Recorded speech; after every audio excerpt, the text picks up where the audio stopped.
Everyone has seen wildlife one time or another. These chance sightings are always a pleasant surprise.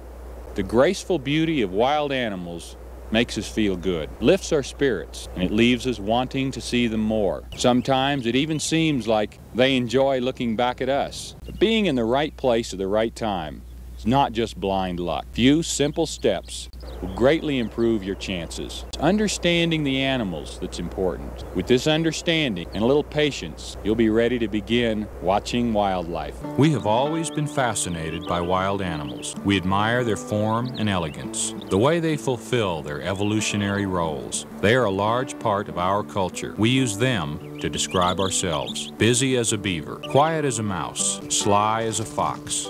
Wild animals are a spiritual link to our more natural past, and their ability to make us forget the confusion of modern life is vital to our health and well-being. We can study science and ecology, but nothing except watching animals in the wild can explain the miracle of flight, the instinctual bonds between a mother and young, the mystery of migration. Somewhere in all of us is a primary need to connect with the non-human world. Before we try to get closer to them, to find and enjoy them, we must first understand how they live in their world. We'll try anything to get near wildlife. Feeding them is one of the most popular ways. Of course, they don't need our food to survive, and may even be better off without it. But nothing can stop us from trying to see them up close. We are a nation seeking our roots in wild animals. Zoos draw more visitors each year than all spectator sports combined. Many millions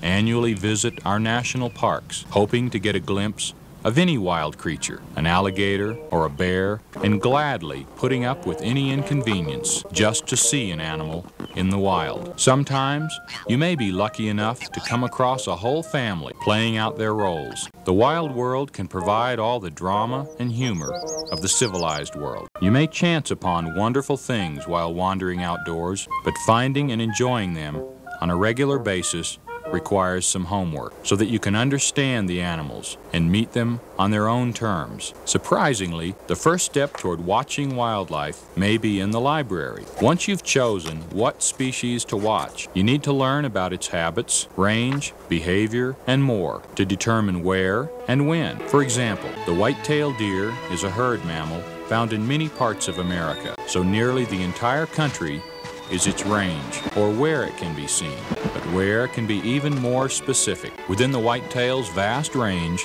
is its habitat, that is, forest edge and brushy areas. Within this habitat, a single deer may spend its entire life in an area of about 1 square mile, its territory. But for many species, these factors are not constant. The range of waterfowl, for example, varies when they migrate, often long distances, every spring and autumn. Knowing a creature's niche, or way of life, will also help you know more exactly where to find it. There is a pika way of life. They only live in rock slides in the mountains. There is a prairie dog way of life. They only live in burrows on the prairie. And there is a tree squirrel way of life. They only live in trees in the forest. In fact, these are kaibab squirrels, and they are only found in pine forests in one small part of Arizona. So you're not going to look for pikas on the prairie or prairie dogs on rock slides, but you will need to know when a creature is active.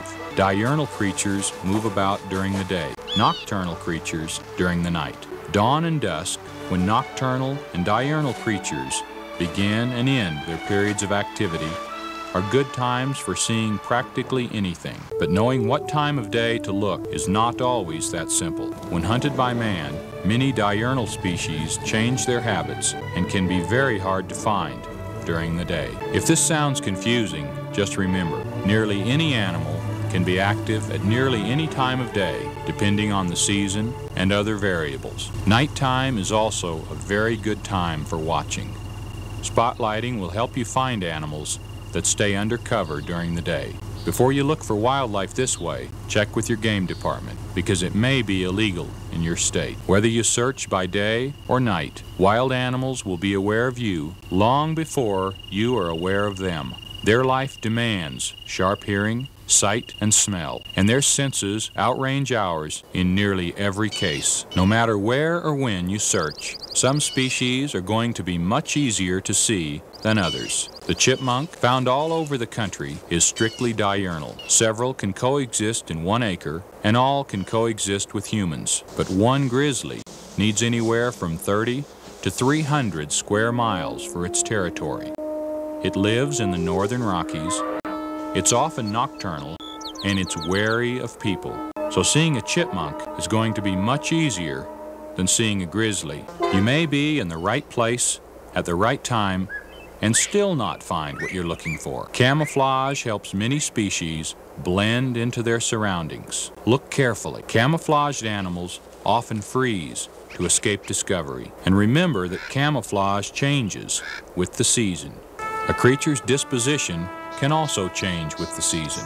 During the bison's mating season, when the males fight each other, a careless approach could be deadly. Her baby may look cute and playful, but a mother animal can be fierce when threatened, whether the threat is real or imagined. Moose with calves will chase people away. In summer, a cow with her young calf may be aggressive, and a bull moose more docile, content to rest, chew his cud, and watch me watching him. Autumn, however, when the bulls fight, is a completely different story, and they should not be approached closely then. But most threats to your life by wild creatures have been greatly exaggerated by adventure storytellers. Exercise reasonable caution, and you should never have a problem. Now, unaware of your presence, the animals will behave naturally. Food bait will attract some species. Some people also use bottled scents, decoys, calls, and electronic recordings. Or you can use an old Indian trick. Suck on the back of your hand to arouse an animal's natural curiosity.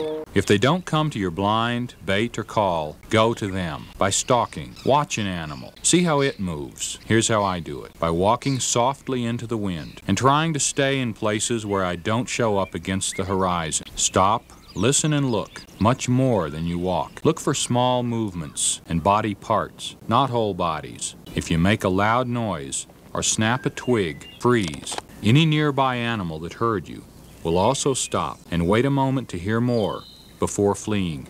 Wait with them. Then, after a while, start walking again. Once you have finally stalked up on your subject, it may suddenly become aware of your presence and run or fly away. Others may continue what they're doing. Try to approach an animal when it's busy, feeding for instance.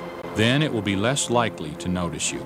Finally, understanding what you want to see and knowing where, when, and how to look should pay off. You may not even do all of your wildlife watching in the wild. The California condor, for example, is extremely endangered and easily disturbed. To satisfy your interest, watch very rare or endangered species like this in a zoo. Other endangered species, like the whooping crane, are less easily disturbed and can tolerate controlled observation. There are places to see our national wildlife refuges. This one, Aransas National Refuge in Texas, is a good place to watch not only whooping cranes, but also deer, peccaries, and others. Those places where animals are not hunted and thus are not afraid of people are much better for watching. Of the almost 300 national wildlife refuges across the country, at least one is within driving distance of any would-be wildlife watcher.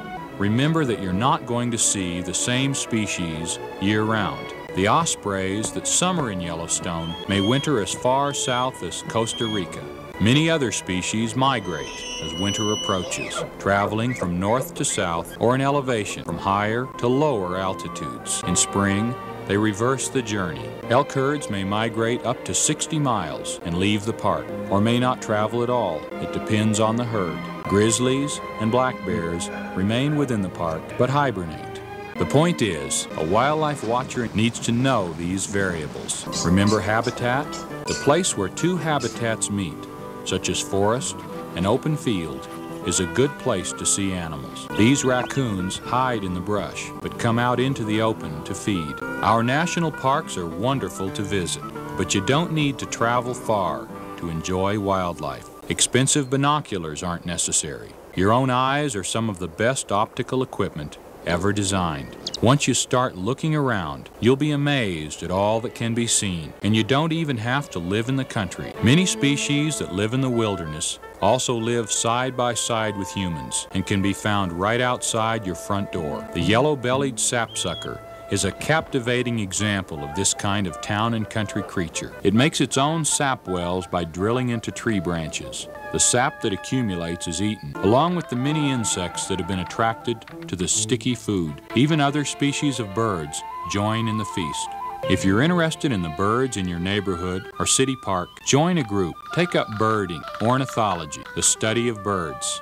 You may also become interested in ethology, the study of animal behavior. Now that you have a better idea of how to watch wildlife, I hope you will be able to appreciate all the living things, from the smallest to the largest, that surround you on every day of the year, at any time of day, wherever you may live.